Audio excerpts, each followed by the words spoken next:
Well, yes, and I certainly agree that people are fed up with all of it, and this just is like another straw on the camel's back. But I'm not so sure about whether they're going to not be allowed to continue. Because, these people really don't care what the American people think right now. They've come to the point where they just sort of go ahead anyway. I mean, this whole issue of global warming is a perfect example. I would say that about a year or a year and a half ago, if you were to poll the average citizen out there, the overwhelming majority of them would say, oh, yes, we've got global warming. Yes, it's something that's very serious, and we've got to do something about it. But now, with all of the scientific evidence that has come out and all of the obvious fact of global cooling that's been taking place for about a year now, I think if you poll the average person, they'd say, yeah, there's a bunch of bunk. There's no global warming going on at all, and these guys just want to use that as an excuse to have a tax and have more power. That's the drift of the thinking, but does it stop Congress? Does it stop the Senate? And that's the key. The President? And no, it doesn't even slow them down. They don't give a damn what the American people think. They've got their own agenda, and they have the power to execute it. So that should be a wake-up call for people. Well, but that's the key, is that they do just ignore us on every front. And it's clear they've made the decision to go ahead and push us into revolution. That's what their paramilitary Northcom's ready for. They've told the police, get ready, the vets, the gun owners are going to attack you. And it's kind of a self-fulfilling process to further destroy the country. I'm not saying they're going to go with that, but if they can goad us into physical conflict, all the better for them. It's just another form of problem, reaction, solution. Your comments on that? Well, yes, I think that they have anticipated that long ago, that inevitably it would come to an uprising, and so they started to prepare for it. And I think they came to the point about maybe a year and a half ago, where they think that the sooner the better. Let's get on with it. Let's close the gate. Let's have a good excuse for bringing about martial law. Let's goad people into the streets. Let's get them, wild-eyed, full of revolt. People don't understand the difference between a revolt and a revolution. Revolts never succeed. Revolutions sometimes succeed. And the difference between the two is that revolutions have leadership. They're usually conducted by governmental units within a governmental entity. They have manifestos. They have creeds. They have it's an idea. Training, funding, communications, a strategy. They have everything. Whereas, just plain revolt is where people throw up their hands and say, I'm sick and tired. I'm not going to put up with it anymore. And they grab their musket and go out in the street. Well, they're easily mowed down. I mean, the American Revolution was not a revolt. It was a revolution. It was fought by the continental governments.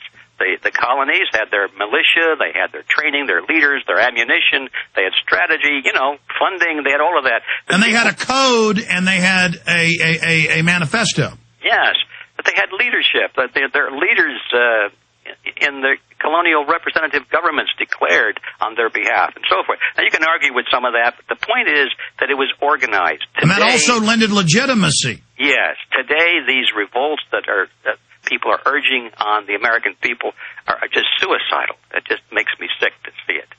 Well, I actually think a revolt's going to chew up a lot of military and police, but the globalists don't care. That will then make the government the victim, and then the real oppression comes in. Yes. And that's why I always see these federal operatives trying to hype it, but they never get in trouble. Folks, if you're not a federal operative and you call for violence, they come after you. But they have people out there always calling for violence and saying, why doesn't Alex call for violence? He's a coward. Those are feds, folks. Guaranteed. They want to prematurely have us launch our revolution.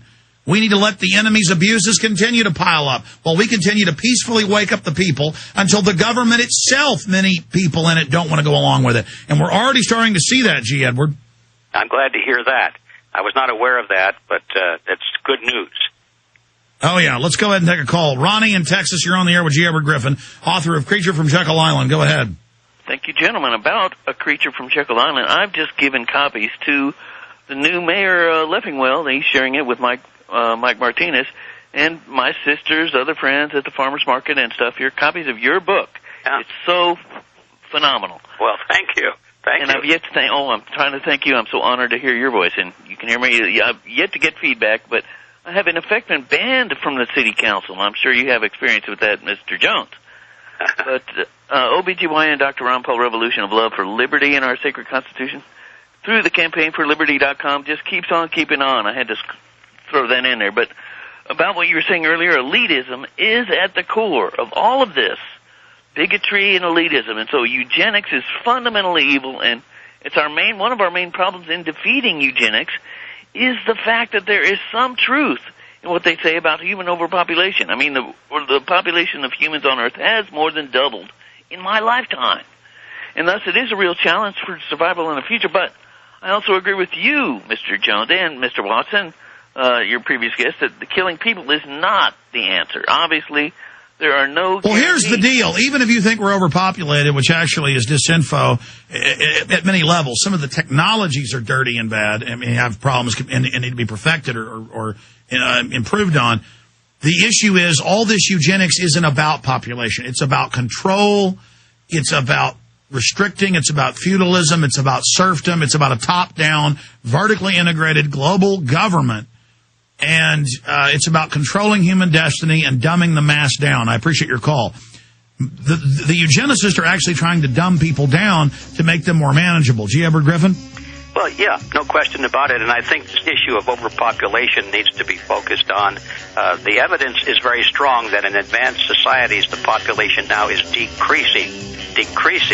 Only in parts of the world is it increasing. I believe so the answer is you increase the technology, and they all know that. G. Edward Griffin, final segment straight ahead. Stay with us. Riveting info.